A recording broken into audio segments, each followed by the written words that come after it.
pour porter plainte. J'ai déjà compris. À la violence, à la désobéissance civile et pour injure aux autorités démocratiquement élues. Il y a na comprendre. Papa Namalobo, Monseigneur le cardinal Monseigneur Lobaki, la médiocrité dans la classe politique congolaise. Bandeko de l'autre côté, il faut porter plainte et là qui ici bango PPR côté majorité présidentielle de PPRD va porter plainte balobi. Un bon chrétien aime sa nation. Un bon chrétien aime ses autorités. Un bon chrétien prie pour toutes les personnes élevées en dignité. Mais un bon chrétien peut aussi dénoncer. Peut dire des vérités. Jésus est le chemin, la vérité et la vie. Mais des vérités avec... majorité présidentielle, il y a PPRD, bazo porter plainte contre Monseigneur Mosengo. Réaction par rapport à propos Athéna qu'il a fait passer. Je bénis l'artiste et musicien Félix Wazekwa. Félix Wazekwa qui a dit: que demande le peuple? Que demande le peuple? Wazekwa posait une question capitale, une question fondamentale. Que demande le peuple? Qui peut empêcher la volonté de Dieu de s'accomplir dans notre nation? Dis-moi. Et la Bible dit: l'homme ne triomphera point par la force. Papa, si Dieu dit oui, qui s'y opposera? Si Dieu dit oui, moi je vais changer le régime, qui s'y opposera? Ça la paix Moussa Nabino, nandenge o ilongo bani. Papa, nanda kwanzambe, boubwa ka gaz électromogène te. Bako bois ka gaz électromogène te nanda kwanzambe. Ozomona, ezali malamu te ndeko na ngai. Ils a même ka pona ba catholique te. Ils apprennent ba protestants, ils apprennent ba kimbangistes, ils apprennent ba musulmans, ils apprennent ba tusongolo pakala. Que on ne peut pas encourager que le temple dans Zambé et la chosifier, et la banaliser, temple dans Zambé, et la aussi les sabo kenzu nango saveur nango papa. Sur le plan spirituel, il y a toujours des conséquences. Où il y a mabé, où il peut s'arrêter dans Zambé pour Namboka. Mais nous prions le Seigneur que Makambuya Bouye, hein, ils ont un sous. Ce qui retourne l'église par exemple évangéliste qu'ils ont mis Oscar, ils ont un journaliste qui ne retourne. Obi qui tuana, ba okende vers pes bando ke na suka bato ba clôtura quitter maison na ba boakela bango ba gaz lacrymogène église qu'ils ont mis na capella wana. Tu peux aller vérifier. Jeune maman qui tozane le pango moko. Uzomona. Babouaka par exemple na église ya Kizamina yebisanga oh nyonso zomona wana bayiki kiwana baekumba kiwana moto epeli à cause ya nzala peuple congolais za ko souffrir. La marche est un langage, est un message, Alvin. C'est un langage. Il y a un problème. Il y a un stimulus, il y a une motivation. Et quelle est cette motivation de Calvin et Zanzala? Pasi, Mignoko, Kolela Eleki, la vie est devenue intenable, la vie est devenue insupportable. Batwaye bite basala nini, mutatanga classe à licencié. Bonzambe, Lola, Ezof, ta bien-aimé dans les Seigneurs. Merci Nabino Nyonstro, vous allez connecter la meilleure site Nabino La Voix Céleste Ndela Lola. Et si Bonzambe et Kitarana Loye, mon amaloape na misala, si mananto ya Rolobake, Nzamba Boto Koye, l'Issou Wapi bien-aimé dans les Seigneurs. Un grand merci Nabano Nyonstro, Basutena Msalo Babenga Abiso, la Jeva Philo Moukoya Motema Bivens, de Homo de Pilontre, na maman, Mami Mbunga Motema, ya papa Blaise Mbunga, na Suisse, na pasteur Feza, Missi à la bouche autorisée de l'Éternel en Gamoiseri, que Penabo Sainte na maman, Gisèle Lukelo Motema, ya papa Emmanuel et na Boston. Bonzambe, na Bonzambe, bien-aimé dans les Seigneurs, laisse-moi vous dire que Lola, et so futabiso simona otoya Robagenzamba, Bonagnon Sasai la biso, to croyez que ce soit bien-aimé. De l'autre, aux na frère Max Mega, ok, boyebi est déjà très bien, ok, Tromé, ok, ça qui Bonzambe, na loye moteme, qui Bonzambe, na malubape, Lola, et Kofutabiso, à qui je m'en vais dire shalom, papa. Shalom de Calvin, shalom na milieu yaba na nzamba zone na biso à travers le monde. Nous vous disons merci pour l'intention combien particulière vous allez nous suivre. Merci de vos observations, merci de vos appels. Nous vous disons une fois de plus merci et nos meilleurs vœux pour cette nouvelle année qui vient de commencer, que ce qui est impossible en 2017, que cela soit possible en cette nouvelle année, et les regards fixés vers Dieu, car de lui seul viendra notre salut. Shalom. Okay.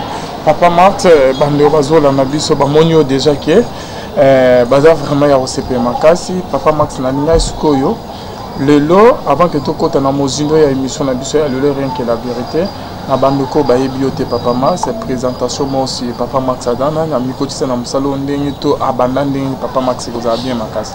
OK, merci bien-aimé Alvin, komonanga Maximilien Mbenga Lofasa, babenganga mingi Max, frère Max, nazali congolais, j'aime ma nation, j'aime mon pays, je prie pour mon pays et na bungi sakeli katenabi ke RDC zali Nzambe, celui qui nous garde un sommeil ni ne dort, akomi monisa pambate Congo ezali aye. Je suis licencié en anglais de l'Institut pédagogique national. J'ai été plusieurs fois professeur d'anglais dans certaines écoles de la place. Je suis également licencié en animation culturelle de l'Institut national des arts. Je suis coordonnateur du journal télévisé chrétien JTC. Et puis à nous, on a banni ministère Moussous partage ton pain, peut-être que tu le Belango. Nazali analyste chrétien, Nazali organisateur des manifestations, super de famille.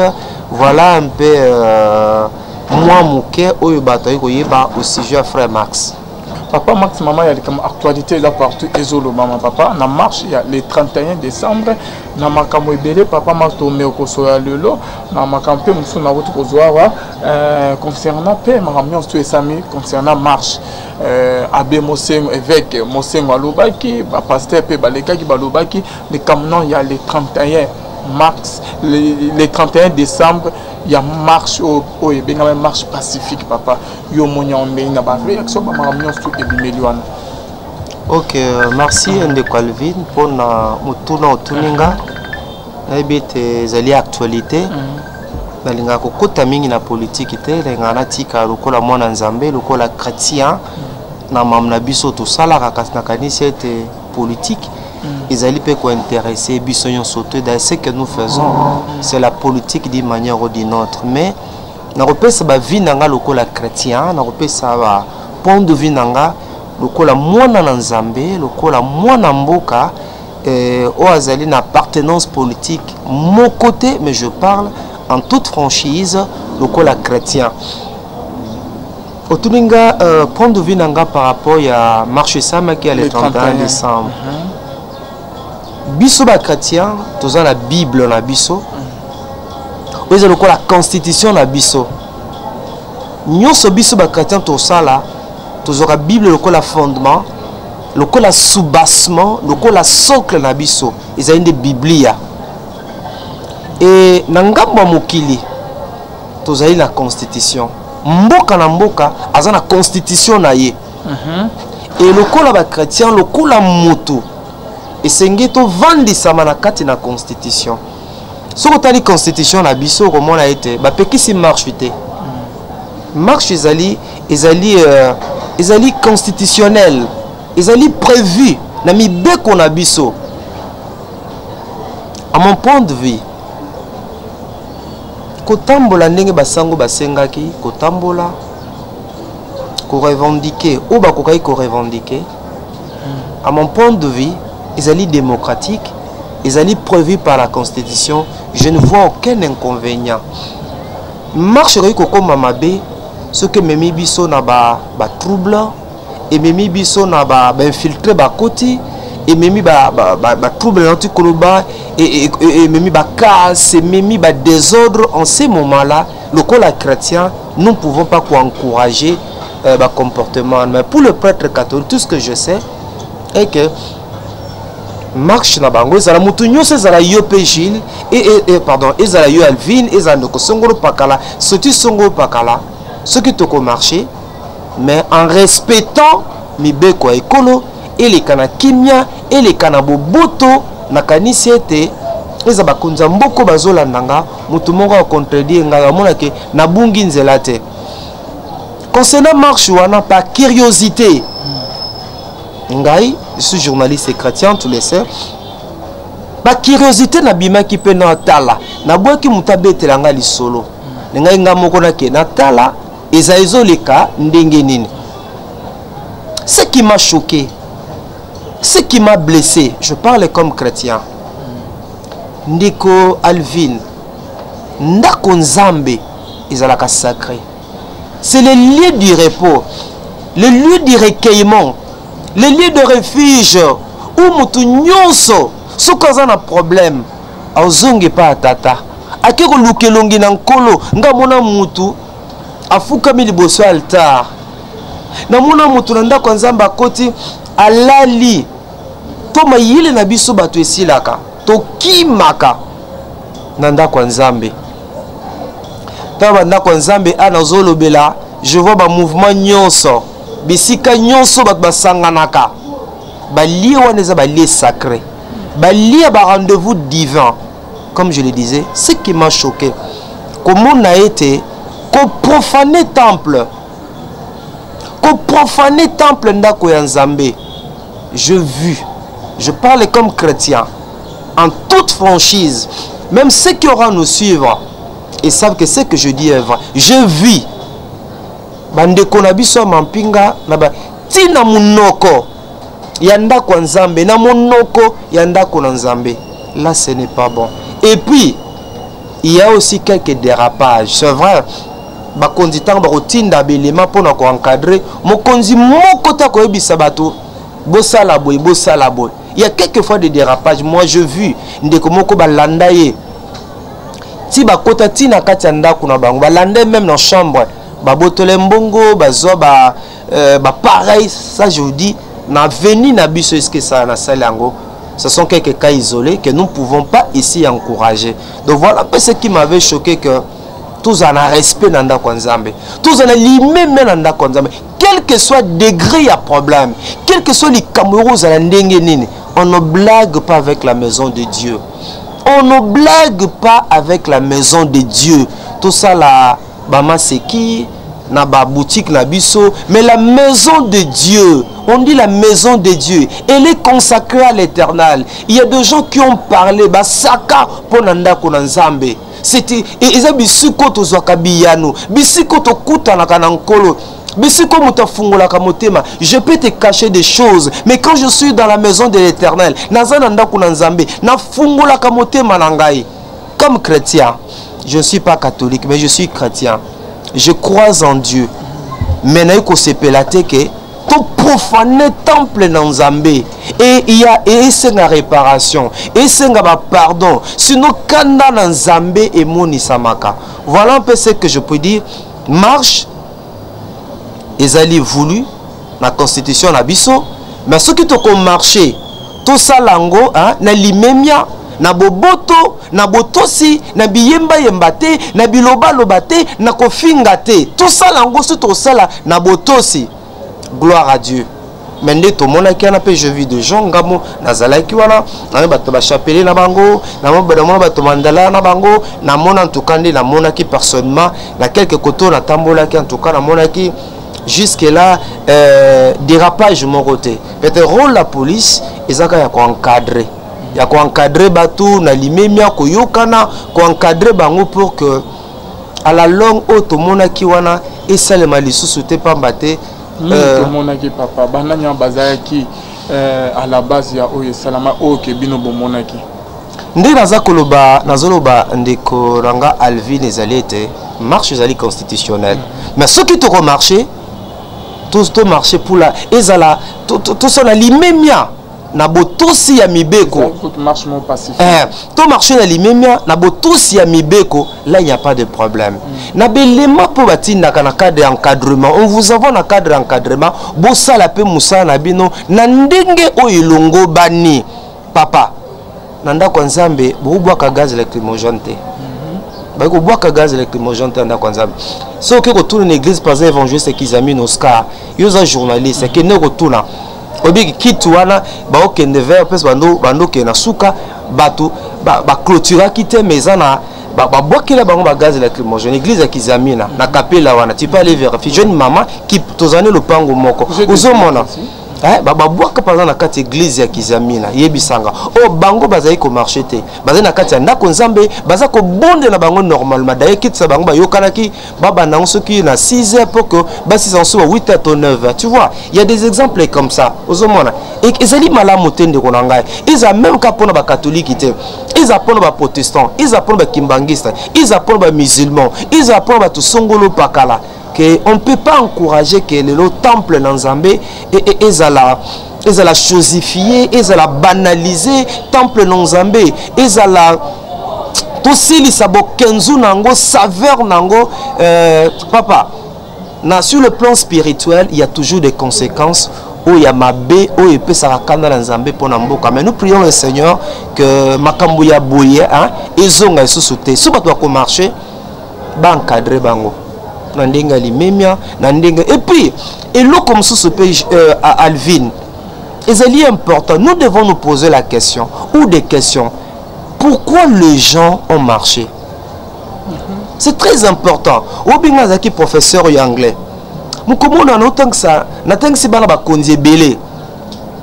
Dernier collège mais révérend Kim na lingwala. Et là moi dans mon classe. Nous montrons que l'élève toujours abattu, l'élève est toujours triste. Viens, viens, viens. Mon fils, viens. Qu'est-ce qu'il y a? Je te vois toujours abattu, attristé. Dis-moi, as-tu un problème?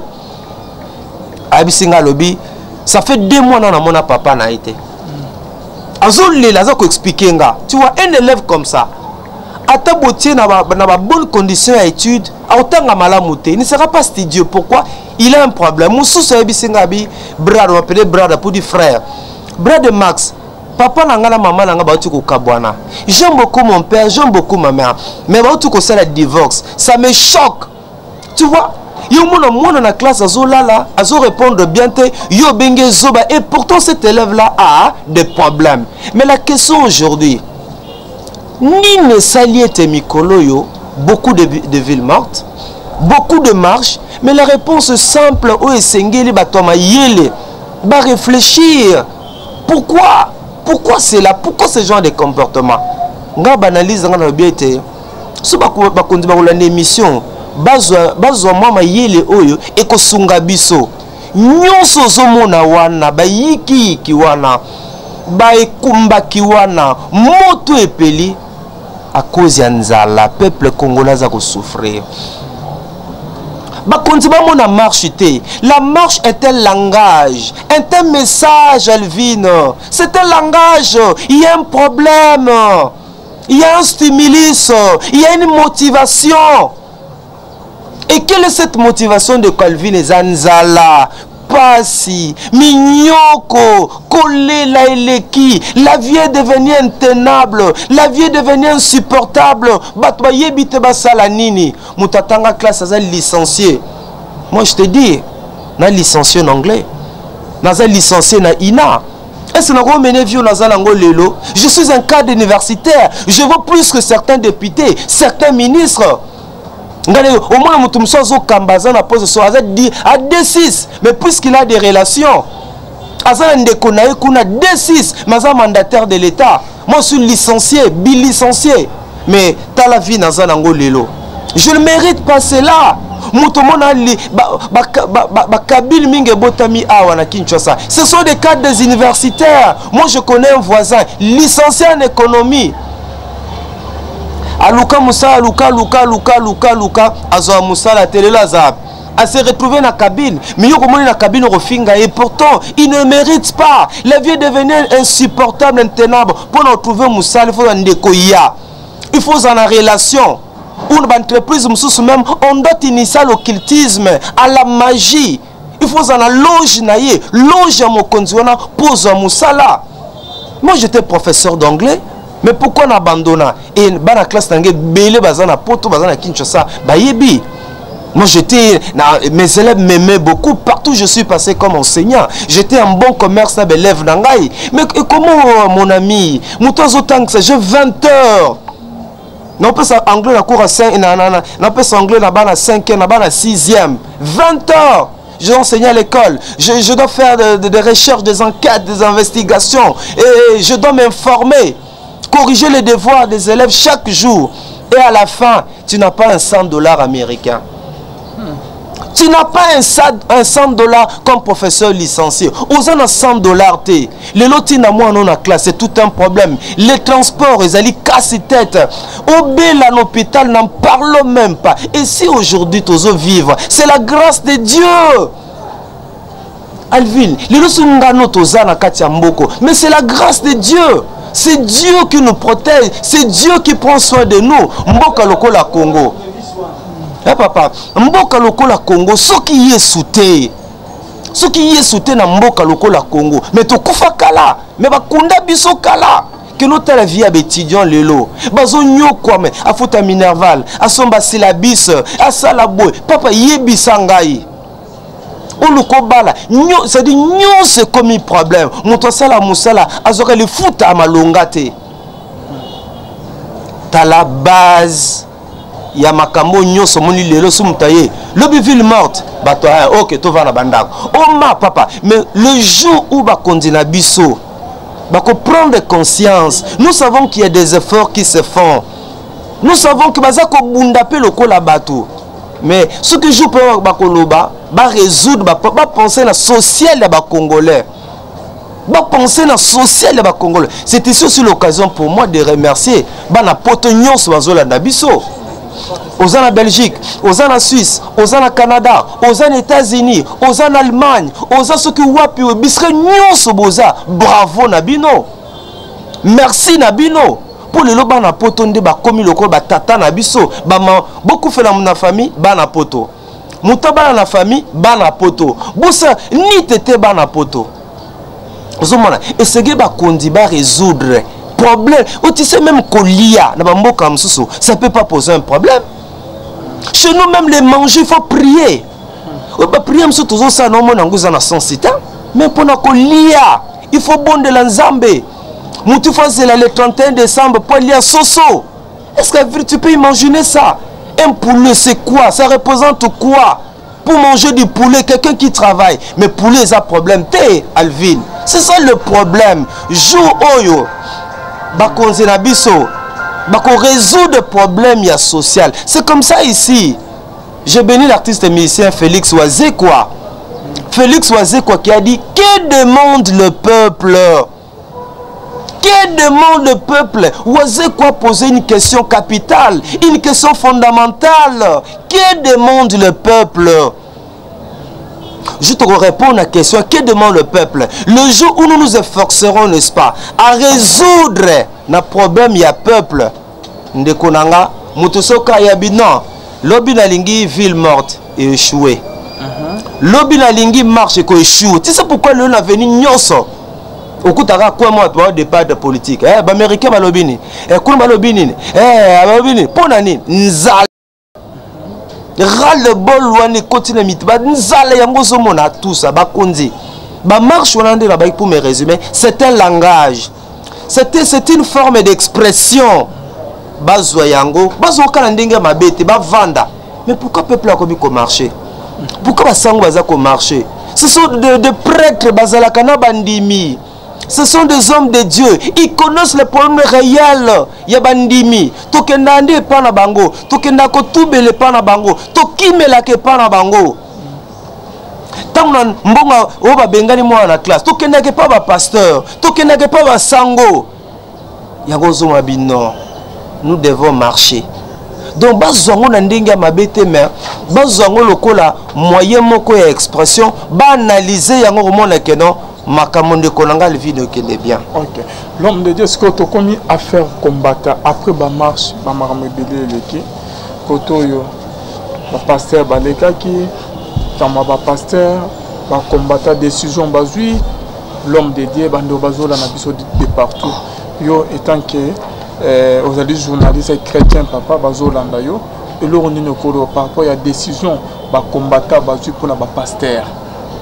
Ndona otikoloba ndeko Alvin bandeko nyonso baza na poto na ba pays nyonso ko na Brazzaville ba pays d'Afrique pe kuna na mikili ya poto na Amerika na Océanie na Atlantika ba nyonso sont nos frères o bango pe balingaka mboka Congo obina za suna kata na Brazzaville na zalaka lésité pour nebike na za mopaya Mais na Kinshasa, même si je n'ai pas ma carte de lecteur, attends ceux qui policiers interpellés, je m'appelle Frère Max, je suis citoyen du pays, mais pas mes gardes, na bosana qui est un de lecteur nanga, na costume na latake lobby, na bosana yango, na kuta na mpe mbale bela non, aza journaliste, boye bieta journaliste secret, au moment na été, mbale bela batikanga bongo ponani, je suis dans ma patrie, je suis dans mon pays. Mais à Brazzaville, ceux qui n'ont pas carte n'angate, papa. Non kaka, attends ceux qui n'ont pas tambola, n'ont pas peine l'eau comme bête. Non kaka, non mon kaka, n'en mboka baton, c'est jamais. Et le bande de Kuba n'ibana mboka. Faut tous la paix reconnaissant avec bande de Kuba na poton, ti koloba awa papa. Ils sont une bénédiction pour nous. Les loups chaque fois tous on a problème biso awa. Batu ya poto wanande basungara biso. Porti na mbongo pona libala. Pour na matanga, la fois passée on va dire que Bosco, as journaliste chrétien, dire que Bosco wana tanga beli, 99% c'est sa famille qui est à l'extérieur du pays. Tanga Kofi, 99% c'est toujours sa famille. On a kundie, tala musa bandi kwa poto bazo sala. Iluko bazabana, ata bazana poto, mimba kenda ko luka. Ta bazo yoka, bazo la na ba TV, bazo yoka, ba sepela peto, sala bango pe loko la passe babi ke awa ezali mboka na bango, ba famille na bango bazali awa, bandeko na bango bazali awa, baka na poso bango na pe mboko sani ebonga. Donc so bakenda kuna mais il ne se retrouve pas. Azana posa zonga na mboka na ye. Mboka no ezaka mboka na mazo tala na kozonga ndenge nini, ngape na ya awa papa. Tous ont un sens wana. Alors on a senga que pour nous bande konso ba na poto tout développer diplomatie. Je crois que dans mboka surtout dans le ministère de l'étranger, ceux qui des Congolais de l'étranger. Je crois que le ministère ango ezalaka toujours bakutana na bango, basona bango, ba yoka pe bango. Nini balingaka pona mboka bakanisa ba yoka ba solola ba développer dialogue na bandeko bazali banda mboka ba yoka bango ba solola na bango. Je crois que baza bandeko na biso ils ne sont pas nos ennemis. Les Congolais de l'étranger ne sont pas nos ennemis, ce sont nos frères. Baza bandeko na biso, des Congolais, des compatriotes comme toi et moi. Nanzela dialogue, nanzela ko solola bango, ko yoka na bango. Je crois qu'il y a moyen pour que nous qui sommes ici, na bango bazali bato sanini, tozala bomoko pona to tonga Congo asika. Dalingi tozala diviser na bango. C'est vrai, ngapé à la loto une question, quel est mon point de vue par rapport à la décision qui est prise na niveau ya ba pasteur. Je crois que le kola batou, ça peut toujours faire mal, le kola batou.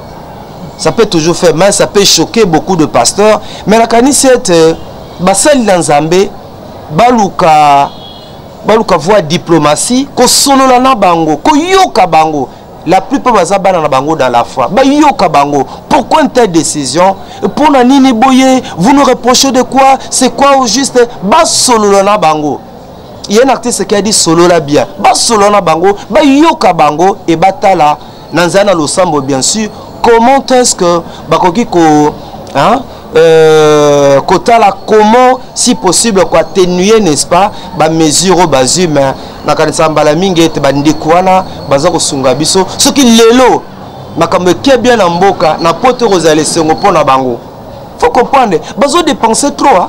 Ce qui makambo lelo bongi na mboka na biso batapoto oh mais là ça va tout là na biso. Moi mbongo na ngana zozo na passe tanzela kayu nanzela libanga on a tinda maintenant là-bas les choses marchent bien na sanini na bomba na investir pe pona bolamu nanga bolamu ya ba na ngai bola batu musuba na poto sa musala kana salate akausa musalo akana ka salate mais il n'a pas de choix na kanisi ete ezaba batu na nzambe ya mboka na biso la décision prise par bandeko na biso ya libana mboka ba vanda ba analyser batala pourquoi une telle décision et bazo reprocher biso nini mabeni ba moni pa na biso ba sa na nzambe mabeni ba moni pa na biso ko ba tata na bango ya milimo mabeni ba moni pa na biso d'un cœur sincère. C'est le moment où ça l'introspection qui fasse l'introspection que chaque pasteur que chaque leader que chaque chrétien couche sur l'autre a batapoto zu mezo ponani ba reprocher biso nani ba c'est l'examen de conscience o ya moni que non je suis innocent, gloire à Dieu. Oh, il y a Monique les Kambazo, Bangana Zali concernés. Attends, non, non. Oui, ils ont raison. Non, ils n'ont pas raison. S'ils n'ont pas raison, Seigneur, mais s'ils ont raison, pour ce moment, c'est Dieu qui nous jugera. C'est Dieu qui nous connaît mieux que nous-mêmes. Mais je crois que souci à Banapoto, ils ont souci biso tozanango, souci aux anango, souci au moins mboka nyo sozal tolingi te makamna mboka Congo ebonga, tozala bien, tolongwa baumbu na kati ya mboka na biso. Papa, le lobé la kene l'hôpital. Koufela mutu na famille. Aïe aïe aïe. Koufela mutu na famille otala. Moi j'ai des amis enseignants. Autant enseignant ça pas tout. Et si là, chemise maïna makila, pantalon maïna makila. C'est ici l'occasion. Tozana début de l'année. Nous vous aimons bien. Souvent, Tolobaka, toute autorité vient dédier. Gloire à Dieu. Amen. Est-ce que nous les exons selon le principe de celui-là qui nous a choisis? C'est ça le problème. C'est bien de dire toute autorité vient de Dieu. Mais lorsque nous l'avons, que faisons-nous de ces pouvoirs? Tout ça, la Yesu. Atambola qui n'a pas disciple. Yesu n'a pas fou bandola. Bayokanzala. Fou me yokinzala. Mais Jésus n'a pas abandonné la foule. Jésus n'a pas rejeté la foule. Il a fait quelque chose pour na kosepe sa mutema. Ya bato batambola ki na ye. Yozali dirigeant. Yozali honorable. Yozali sénateur. Yozali mutu songolo pakala. Osala kanitango yoka ka misère ya population. Osala kanitango yoka ka bana mboka baza ko lela, baza la ko souffrir. Jésus c'est le modèle par excellence à leadership. Mais Jésus a donné sa vie pour la foule.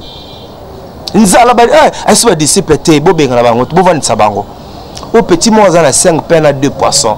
Jésus a dit, Ozaki a mouké, abondé les miracles, Sami Batouali, Batondi. Mais aujourd'hui, si nous avons un pouvoir, Aza ministre, il ne voit que ses intérêts, l'égocentrisme, l'égoïsme. Ngala Tonga, 20 immeubles. Azoma banane na poto.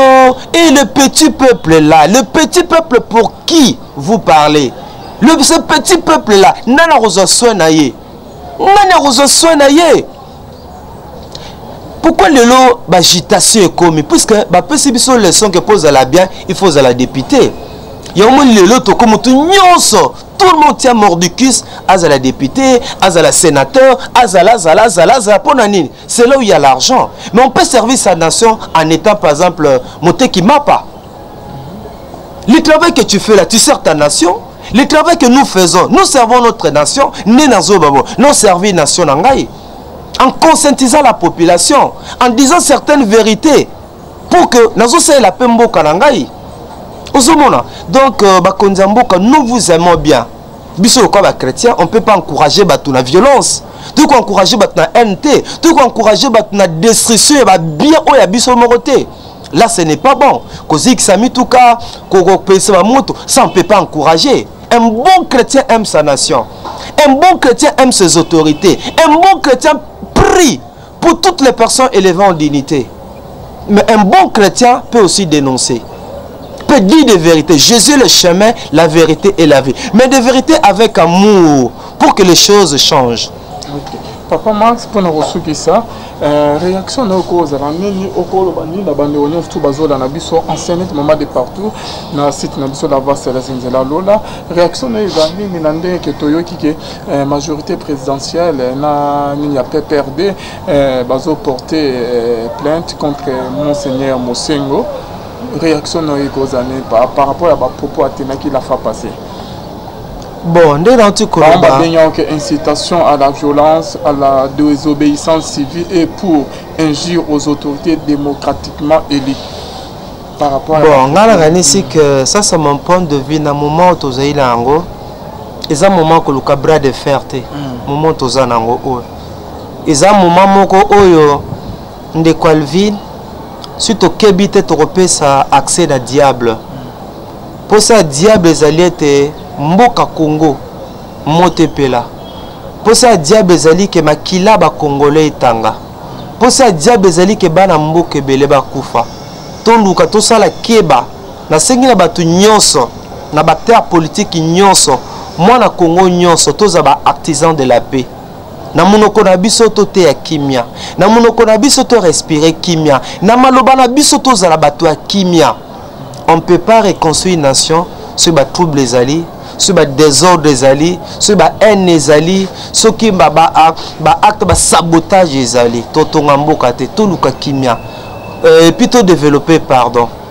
Parce que yo ni papa na malobo monseigneur le cardinal monseigneur Lobaki la médiocrité dans la classe politique congolaise bandeko de l'autre côté balukele en est que ni moke il faut pas porter plainte et là qui si bango PPR côté majorité présidentielle ndeko bandeko na pisa PPRD va porter plainte balobi que ezali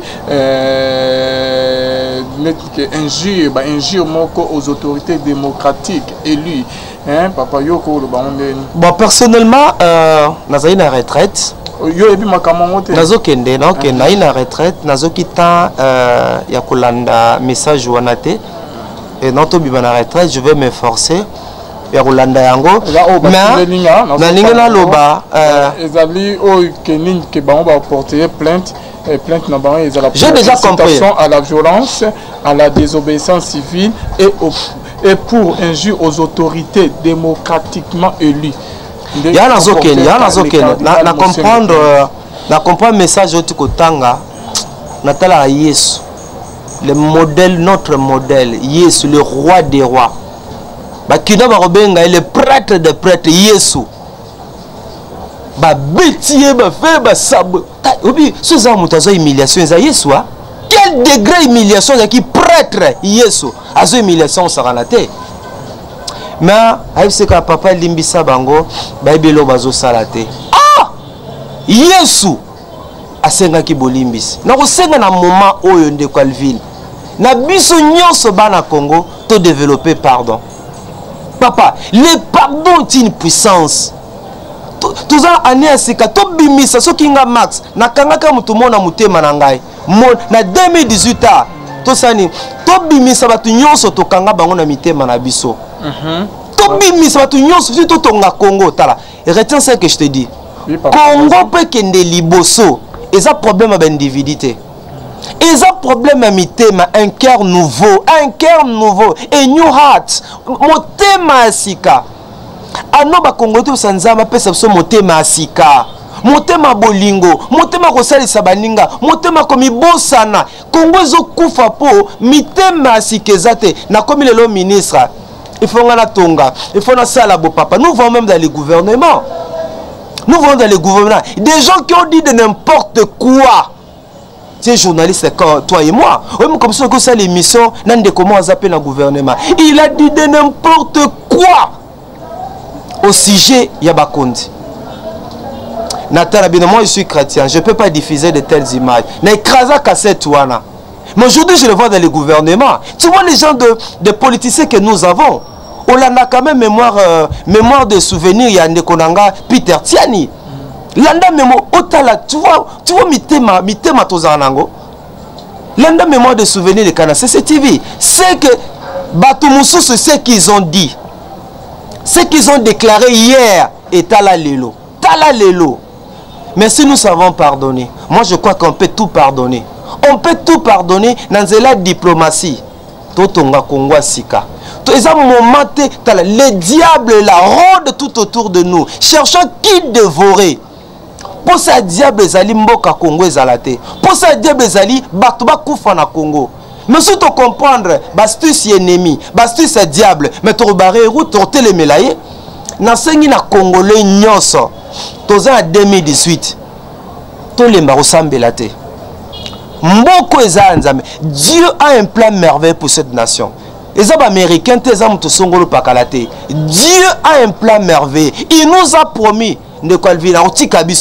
Ngara toujours na mona Congo bien. Oh nyoso tozo mona oh pour que Jésus lelo tout genou et foukama. Mais il est passé par la croix. C'est ça pourquoi aujourd'hui tout genou fléchit devant Dieu. Il est passé par la croix. Ni t'étais la croix. Jésus ne serait pas ce qu'il est aujourd'hui. Nzamba zo l'exabition étape mususu bopona. Makamba kitoko eza liboso ya Congo. Bolamu eza liboso ya Congo. Ya tozomba brisement. O eza ba brisement onko la zo l'exception. To lembete to boa kelikate total la nzambe. Le long de Calvin, Yebi Sangay. Ils ont la majorité. Ils ont l'opposition. Qui peut empêcher la volonté de Dieu de s'accomplir dans notre nation? Dis-moi. Et la Bible dit, l'homme ne triomphera point par la force. Papa, si Dieu dit oui, qui s'y opposera? Si Dieu dit oui, moi je vais changer le régime, qui s'y opposera? Si nous avons dit non, qui s'y opposera? Je pose des questions. Je vais répondre. Si nous avons décidé à tel pour le Congo, il y a un hôtel dans Zambie. Papa, il dit moi, il y a un hôtel, aux hommes à coquine hôtel dans Zambie. Il y a un gars qui comprend que papa, ils ont marche, je comprends ils ont pression.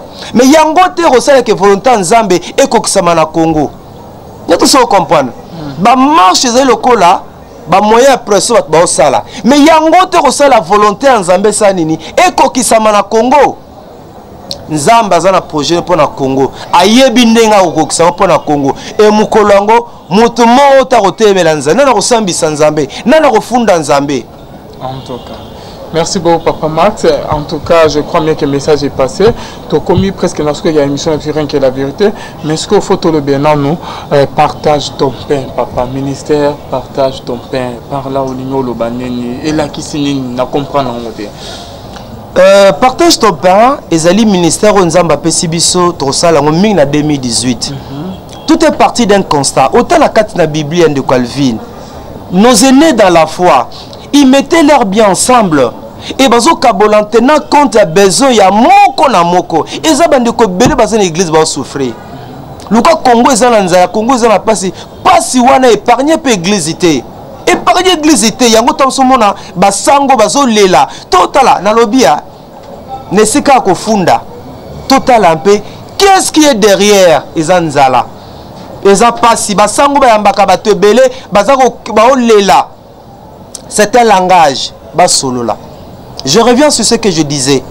Que n'a remarqué que belo comment dans un église boté évangile ayoki abongoli motema mais azongi nanda kwa zangi lipa kolia azongi nanda kwa zani lamba kolata te azongi nanda kwa zana mafuta te na te kinde komoko ya mwasi azan ndumba na se mais ah ma soeur une jolie dame comme toi mais pourquoi zo kabanzo tono na 1000 francs na 1500 francs congolais na 500 francs congolais obi que un moment ngana sionaka victoire awa kene na place des artistes kene côté imika okomona ba mama ba osa kindumba pour 500 francs congolais kindumba pour 1000 francs congolais un coup 1000 francs congolais je te dis des choses vraies. Même na 3 heures à 500 francs congolais, moi ça zo kabanzo tonai, ça m'a choqué. Et ces filles là, ces dames là, les soirs bazan église na biso. Yango kola ebisingabo, tout ça le kola batu ya kala. Nzamba a inspiré plutôt ministère partage ton pain et zalinine. Yondo kozona na biso za na poto za ana Kinshasa na Afrique nzamba pesa misolo apesa ba moyen wa suffisa oza vraiment béni benga biso tu peux partager ton pain peut-être qu'on a posé que nos tables malades on en a tenté on a posé sali sabato on a tenté il y a maintenant un ministère combo ministère partage ton pain. C'est-à-dire que nous pouvons mettre à notre disposition les moyens que Dieu t'a donné pour tout ça. To sunga bato. Na banda kango il y a 3 ans. Tokena subat bakena homme vieillard ezana kitambo. Chaque année on est ko salango. Ko que nous pesa vieillard wana ba loso, ba sucre, bilamba to salango même na orphelinat muso ezana ipen.